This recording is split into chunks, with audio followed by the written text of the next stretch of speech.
Welcome back, everybody. Well, I moved a little. Welcome back to the canyon. In my head, I was going to be like, do you know what time it is? But then I remembered, this already happened. There's a thumbnail. You obviously know why you're here. You're here for a Junkview. It's mixed racing again. Okay. For those that don't know, we gotta break it down. Mixed racing. Mixed racing. The mixed racing crawler here is a knockoff, a clone of the worst crawler tire in the world, the Boom Racing Hustler MTX. This is a ghastly tire. It has absolutely no grip whatsoever. So Mixed Racing knocked it off. I mean, it's like a direct clone. All the tread bars are identical, everything. They just changed the little wordy things on the side, kind of trying to copy the same thing. They're carrying the same thing, but they've gone real minimal. It says Mixed Racing crawler tire, 190, 120. This one they were going for the whole scale look, 4.45, even though it's like a full 4.75. This one's got the 1.9, 120 as well. But they went to 190, 120 on this one. We've lost the logo. I missed their little M logo. So we've got a confluence of just terrible things happening here. So we've got Mixed Racing, and those tires were this much better than the actual Hustlers. And I think it was just because they were taller. Like the Hustlers got stuck on stuff because they were too short. These Mixed Racing tires, they run the gamut, okay? We lead off with the fact that they're asymmetrical. So we've got one type of tire you can see. Whenever you get a big feathery mold bead in the middle, this is one tire and this is another. It is most notable in that, see this side lug? Now look at this side lug. It's two tires in one. The Jetco Adventurer is the only other one that we've seen like that. The Jetco Adventurer was ghastly. Did not work here. Perhaps somewhere as a trail tire. They will be on their way to their future home very soon. They are still here. I just haven't gotten the money to ship them yet. Anyway, these tires also had the blockiest cross-section I've ever seen. The tire is square. And then we've got asymmetry, which doesn't work. They are ribbed and belted. So none of these things are positives about a tire. None of them. These were like $21, $20.99 or something. I'll have the link in the description just for people who want to satisfy their own sick curiosities. But for instance, see that shape, right? There's a little. It's just square. Look how square it is. So we've got all these things. Mixed racing has not proven to work. Asymmetrical tires have not proven to work. And I don't mean directional, I mean asymmetrical, where one side is different from the other side. That hasn't worked. They came with, and then more background, if you recall back to a recent Junkview of the Super Swamper with a $sign rocks tire, which is probably a great mud and or trail tire. But it had its own set of issues. Boy, that's different. They came with this foam. Not really. These came with this. It's the exact same foam. I now have 8 of these. 8 identical foams. And here's how you can do a test. This is the simple viability test. Take your 4 foams and put them in a stack.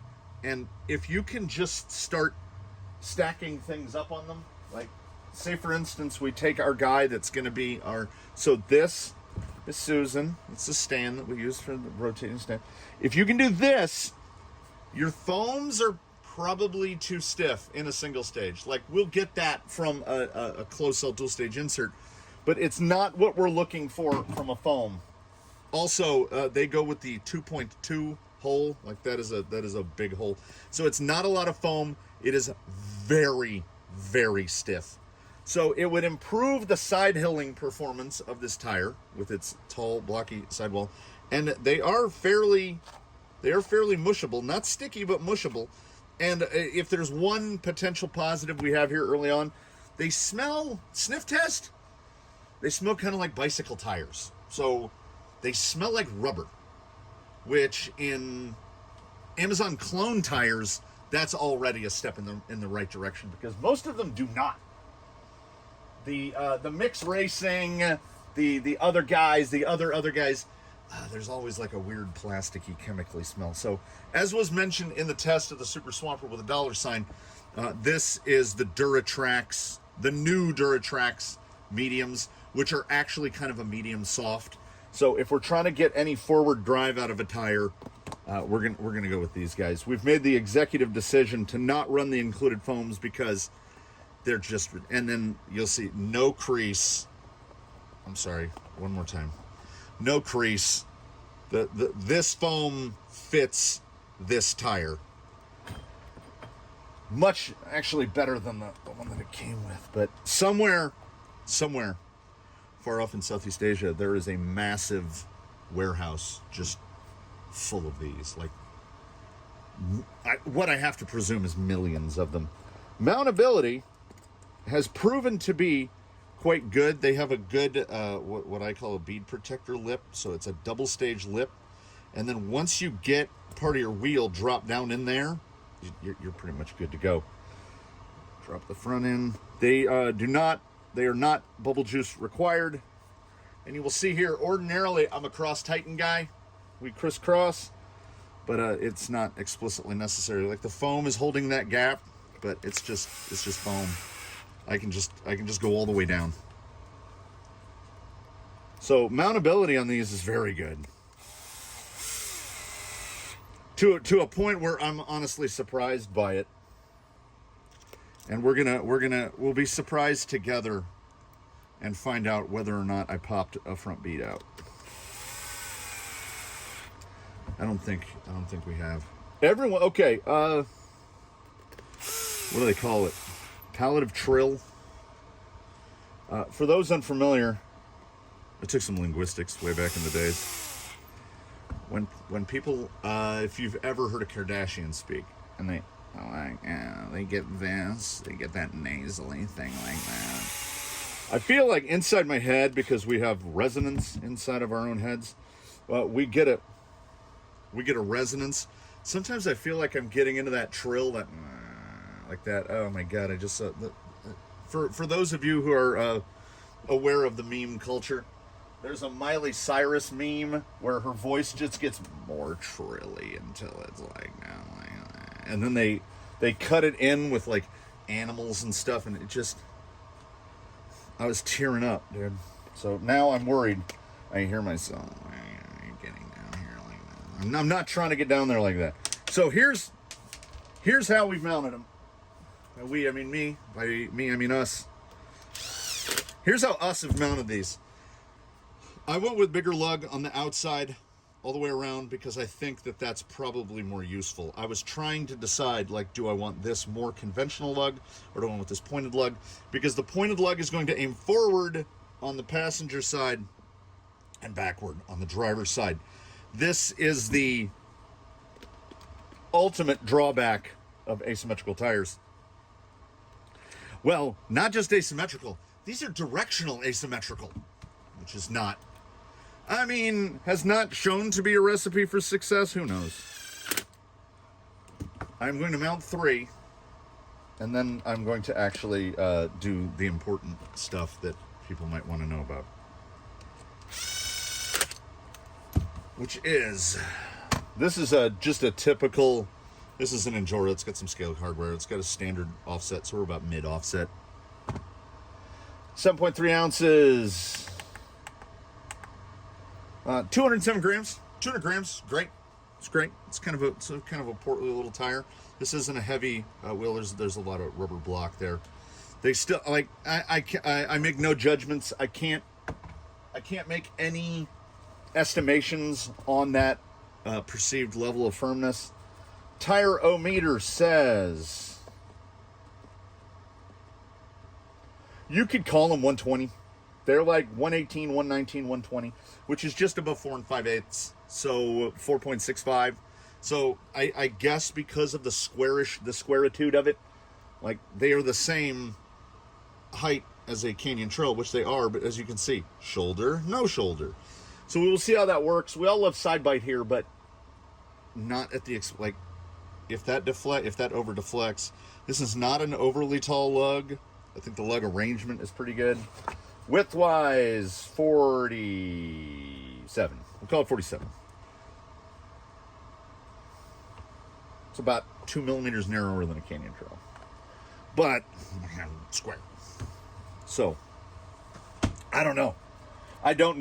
As I say, the beauty of a Junkview is that the expectations hover between none at all and just very little, like just don't be an abject failure.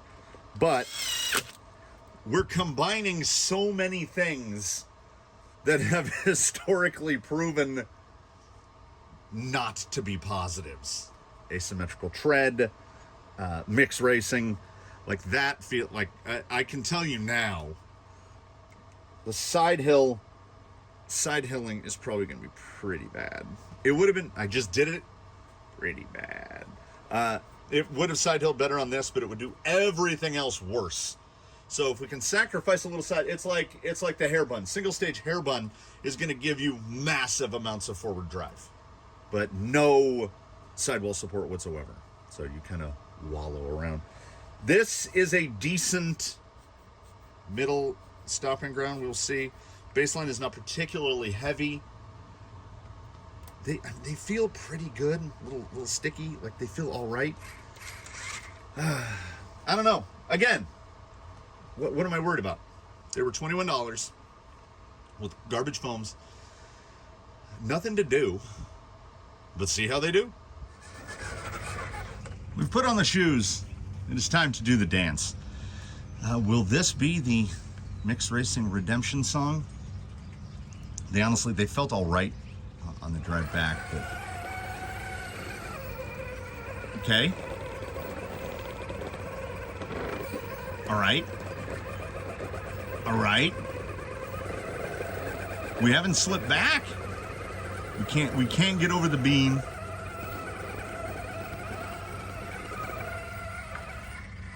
A good bit of lug noise and a good bit of slipping and sliding, but you know what? It did it.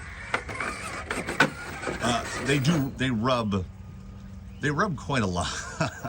They neither look nor act like a 465.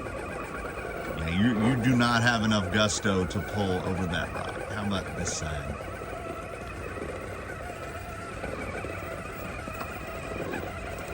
Little fall back there, big shuttle here. I feel like I can smell them. How can I smell them?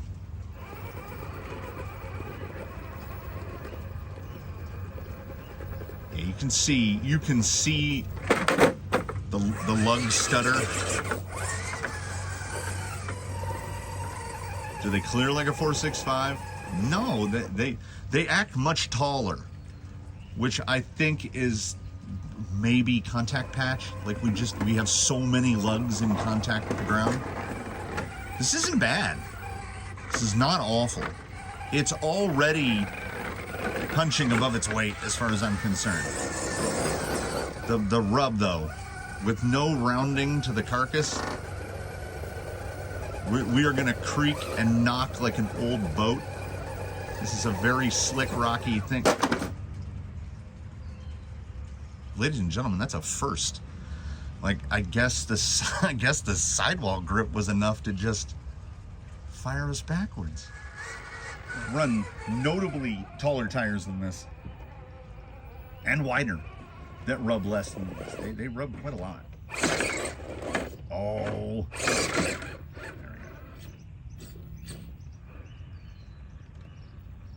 Nope. Second verse, hopefully at least slightly different than the first. And I was a little high up. Okay, we're just in Lug Noise Village. Oh, I saw a little something. I saw a glimmer. Okay, we'll try left cut is easier if we can get to it.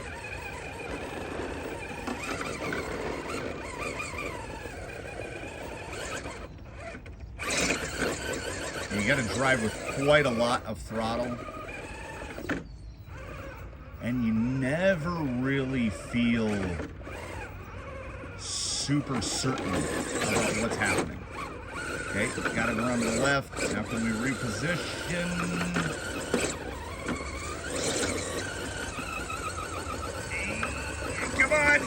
Come on, you slippery bastard. There we go. Hey. It did the thing. You know, we could all be platform divers. Most of us, myself included, would be really bad at it, but we could do it.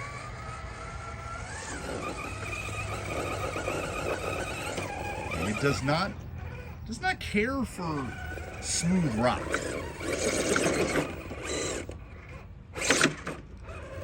Yeah, quite a lot of throttle use. Yet, still, yep. Oh, we stayed. Try again. Left hand is easier. We're gonna try the left side again. When you see that all too familiar judder, the hop, boom, boom, boom. Lug height, I don't think I can just say compound, or even like and as to the asymmetricality of these, the directional asymmetricality, I don't notice it at all. Not even a little. The tread block. If you asked me to draw a picture of the mugger from memory, I'm not sure I could even tell you what the lugs look like. I don't think it matters. We're not going to go right hand side. We'll be lucky.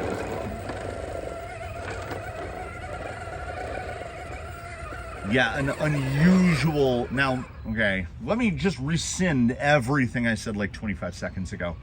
Maybe I can tell the difference. I can't tell you what part of the tread is working and what part isn't. But I can tell you that there are moments where it feels like there's no traction. And then all of a sudden, traction! And then, traction! So I don't know if that's weight transfer, if we're talking lateral transfer. But I can tell you that it is not one of the ingredients in the recipe for building confidence. Like, it will slide, and then with no change in steering or throttle input, catch and go. I don't know what that is. Now, will the carcass be stiff enough to maintain shape on these medium softs? Yeah, front tire looks good. I'm seeing a little static from the front, a little bit. Uh-oh. Yeah, that's, well, can we revert? Nope. Yeah. Like I said, on a medium soft, most of these tires are not going to do remarkably well on a side hill. But the thing is, the tires that we're comparing them against, they can. There are tires that can make this on their OE foam without too much drama. And also that slide, when we get into the little bit of slide, the nose end basically slid out from under me. And we're seeing that rear slide, not nearly as much sidewall deflection as I was anticipating. We're just getting, yeah, it's just falling away. And that's not the insert. The insert will cause rolling away. But I think, I was gonna say we might stay composed enough to get over Yella's. We still might.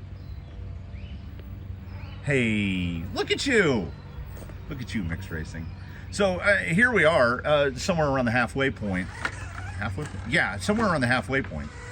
I'm confident in going as far as saying that whatever these might be, if there's a real world equivalent of these, I don't know. I'm calling them mixed racing tires because the directional asymmetrical tire is not a super common thing in scale tires or in real tires. I mean, yeah, you can get like autocross tires that are full asymmetricals, like road and track tires, but in terms of these LTs, not so much. So they are mixed racing tires for the purposes of this. That is actually slightly farther than I thought it would make it. get over here? Can we reposition? Okay, front's up. Maybe I am feeling the asymmetricality. It kind of worked there. I had to cut throttle a little bit. I definitely felt something there. Grip, no grip. Grip, no grip. Turning is actually not bad. Sounds like an old pirate ship.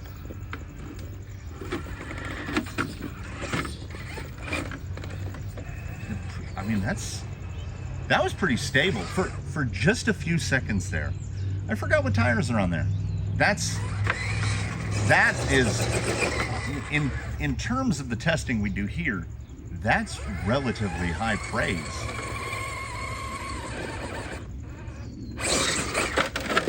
It is not a happy bumper. It is not.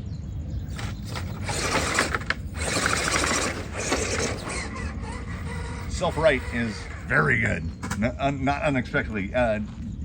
Steer towards the ground. Burst the throttle. Back on its wheels. They are square. They're shaped like an insert. They're not shaped like a tire. You can see just like, watch the amount of wheel spin before we actually start moving. Yeah, they are not. They're not bumpers. They don't like it. I'm gonna have to say, some part of that has to be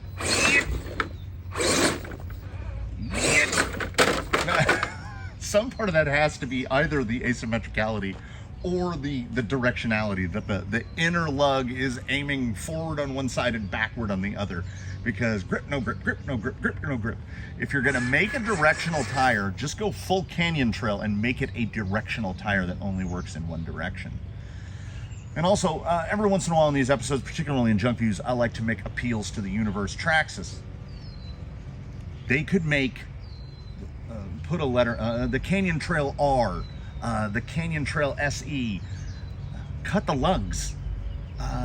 Just mold them without that extra inner lug. Sipe the sides. Don't change anything else. Just do that, so that we don't have to do the festival of 600 or 1,000 cuts, depending on what type of siping you're doing. Just save us the work. Also, sell us the RTR compound unmounted for like $19 a pair. One more. No, it's just so bouncy. Nope. Not a thing that we're gonna do. Reach. Oh, real good with the square. So we're most of the way through. We're closing in on the 3/4 mark. I have to say, the mixed racing directional asymmetricals they're almost creating their own category. That was solid. That was the best it's done at anything right there. Ordinarily, I've mentioned that, numeric rating systems, we want to judge things as objectively as possible, but a numeric rating system, no matter what you do, you're limiting yourself. Like if you do 1 to 5 stars, 1 to 4 stars, if you rate it on a scale of 1 to 10, a scale of 1 to 100 is the same as the scale of 1 to 10. You just have more fidelity. Like you can say, oh, it's a 68. Well, that's the same as a 6.8, which is close enough to just call it a 7. And the problem is that when we're rating things like this, it's really more of a pass-fail system. A tire either works or it doesn't. And then you have a gray area, the 7s, right there. You have a tire that is good enough, but not quite good enough, that you can just buy something else better that works. So we have to view these, not just these, but any tire that is tested under this format, in the Junkview format, we have to view these under the criteria of the Junkview, which is these tires are $5 a piece. Now, they automatically lose a couple points for not having foams that work. But most Amazon tires don't have foams that work. I'm trying to recall an Amazon tire that has had a foam that worked, and the well is coming up dry. So I look at this in when we're junk viewing and when we're quick viewing. Yeah, see now, right there. Now I wish the front tires were mounted. Ooh, there's something interesting. If the front tires were mounted the other way around with the bigger lugs on the inside, I think we'd have enough to pull that rear. Well, we had enough anyway. Maybe not enough to mess with it. I look at it like in terms of wine ratings. I don't know what they mean because I don't drink wine, but I know that higher numbers are better. And you see a lot of wines, a lot of wines. You know, the cheese aisle at our supermarket the wine is right behind you. So the wife is looking for something and I'm just staring at bottles of wine, and I would buy wine based on what's on the label. If it has a bear breathing fire, yes please. Or if it has Snoop Dogg on it, you know, I would buy that. And if they've won any kind of an award, they have a wine number on it. And like 92 is like the most common number. Like almost every wine is a 92. So to me, a 92 is, like you can do significantly worse, but you can also do better. Because in a wine score, I don't think that a 94, by their definitions, is 2% better than a 92. I don't think that's how it works. The scale appears linear numerically, but I don't think it is. And that applies to us here dealing with these tires. As a non-wine drinker, I would say even more than it does to the wine. Because we have the tires that are the abject failures, the tires that have earned their seat at the table, their position on the Pantheon, the Boom Racing Hustler, unfortunately the Jetco Adventurer, the RC 4-wheel drive Baja Pro X. These tires have proven to be, in the terrain that they are driven here, worthless. Like they do not work. Then you have a vast number of tires that fall into what I call the sevens, where you don't, can we pull? Can we pull? Pull no bump? Pull no bump? Hey, that's the easiest possible cut, to pull no bump. But we don't buy tires that are in the sevens. I don't recommend anyone buy a 7 because you can do a lot better for the same money. And there's really no reason to do worse. Like, why would we accept these failings? Now, in a Junkview, the 7 does not live in the same place. This is a subjective 7. It doesn't live in the same place that 7s do in quick view terms, certainly. If you're spending $50, $60, $70 on a set of tires, yes, the criteria by which you are judged is different than the criteria that you are judged if you cost $20 a set, $5 a tire. And we've done cheaper. Okay, on here, the bump looked okay. Steering performance, I would say, is pretty good. It's not awesome. So that was a nice flat kick. Little tendency, again. This is directional asymmetry. A lug will catch, and you go that way. There was no steering. I'm talking like my Italian part. So this hand is just over here, and I line up, and I get up here to the bump, and then like here's the. We had good and bad. This tire does not land in the 7s for me. It's better than that. Is it better enough to consider it over something else? Well, we have to take into consideration certainly that this is a Junkview, and these are $5 a tire, and you can take whatever foams you have lying around the house and stuff them in there. This is another, oh my goodness. Finish it. Don't you dare. Okay, it's not the grippiest tire I've ever seen, but it's also not a 7. It's not a 92 either. This is what I think. We're going to make a think right here. I'm going to offer you a think. And we shall orient that think thusly. This is not, to my knowledge, someone can correct me. Somebody can just say, I think it looks a lot like this. And then we'll just go with that, whatever it might be. It's the mixed racing directional asymmetrical to me. A scale tire, which is a tire based off of a 1-1, they tend to be more trail oriented than pure rock crawling, because a rock crawling tire will exceed and excel if it is designed for that purpose. Just look at the Circa band list. The tires on there don't look like tires. Ruptures, Rovers, Rock Claws, etc. So if you have a tire that looks like it could conceivably be found on a real world vehicle, it's going to be more in the scale range, which means it's probably going to be better at scaling than it is at rock crawling.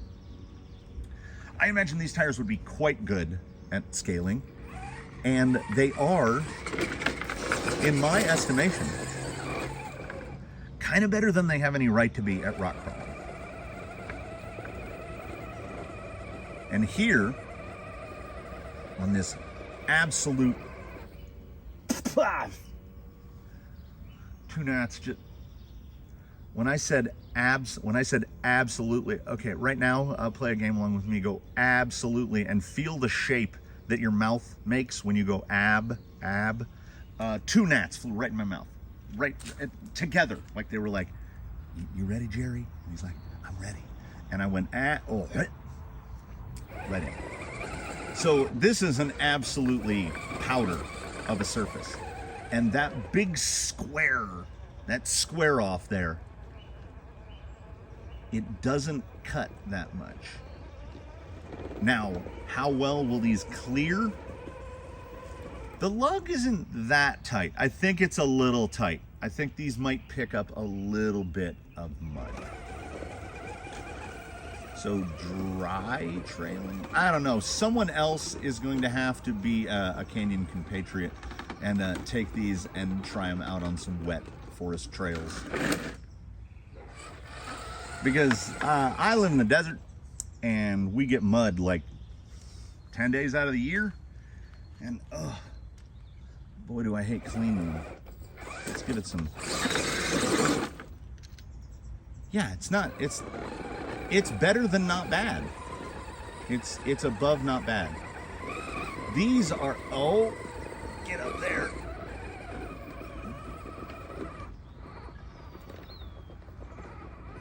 They might actually get away with a little bit firmer of a foam, but the ability to hold that, like we had one tire really up in the sky there.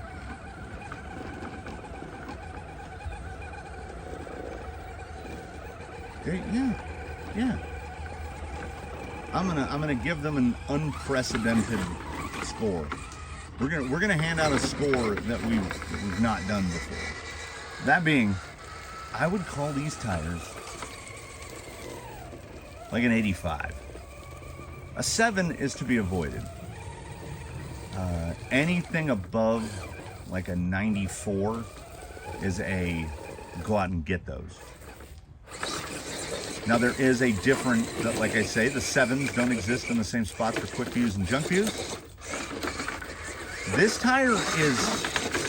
This tire would be just above a 7 in a Quickview. Like this would be a don't 100% rule it out. I think with a little feathering on the tread, I think it might be okay. It's not, it is better than lukewarm. It's warm. It's closer to hot than it is lukewarm. Because we don't like lukewarm. That's where the 7s are. So I'm going to say, should you invest in, spend your hard-earned $21 on a set of mixed racing directional asymmetricals, don't expect the world, but I think you get more than $21 worth of tires. You can even try the foams. If your rig is like, baseline's like a 6-pounder. If you're like, I don't know, 9 pounds, if your trail rig's like 9 pounds, you could probably get away with the foams that they come with, and you'd just be set for $21. Be aware though that if you're full fendered, as I've mentioned like 27 or 28 times, they're very square. So like when on the cut, they you will make sounds like an old pirate ship. But look at them when they're nice and a little bit dusty. What do we have? Well, we have something that's at worst inoffensive. Like they don't have a ton of cheesy stuff on the sidewalls. They just look like tires. And I maintain that they crawl better than they have any right to. And I think for stuff like this, really good. That contact patch is so wide because for me, you can be a trail tire, that's fine, but you gotta be able to crawl a little. These can crawl a little. Mixed racing, you've done Bob proud. This is your redemption song, and we don't know how Chinese clone importers work, but they might have no relation to the mix racing crawlers that were the clones of Boom Racing Hustlers, because these are just, I haven't seen this tread pattern or orientation anywhere else. So who knows? They're getting bold. Is half of the tire some other tire, and did they just decide to slap two halves together? And I will take this last moment because we can mention in here nobody makes it this far in. I had called the Adventurers the equivalent of factory cut and shuts, and someone was like, "No, a cut and shut is when you narrow a tire." Sir, perhaps for you, but in my days of four-wheel drive buggy racing, we all the time would take two tires, cut them in half, and glue the two halves together to make asymmetrical tires without changing the width at all. We would cut them and we would shut them. So if there's a different name for it, we've been calling them cut and shuts since, I don't know, the early 90s. So if the kids have a new name for it, they got a new name for everything, man. Something's bussing and something's not capping. They got new names for everything. I don't know. Mixed racing, directional asymmetricals. Certainly could have been worse. These are fine. These are absolutely fine. I have no problem with them at all. I would consider putting these on the lifeguard truck because I think they might even. I don't know. I'll have to hold them up against the scalers. They might look even better than the scalers. I don't know. Don't rule them out. $21. It's tough to go wrong for $21. There you have it. I think we've covered it. I'd like to finish here up under in Roots Remain. Less bugs in my actual mouth. All right, I'll see you next time, everybody. Please do comment below if you think that this looks like a tire that I haven't thought of. I don't know. I'm not super schooled on scale tires, and there's way too many of them. Well, yeah, search for RC four-wheel drive. They make like 190 different tires. It's too many. It's like the Cheesecake Factory menu of tires. It's too many. Just make like 10 good ones. Like if you liked it, subscribe if you haven't. Do consider a channel membership. It enables us to go out and drop money on tires so that you either can or don't have to. One or the other. 6 of one, half a dozen in the other. We'll see you in the next one. In between now and when we meet again, please one and all do your very best. Have a good one, everybody. We will catch you next time.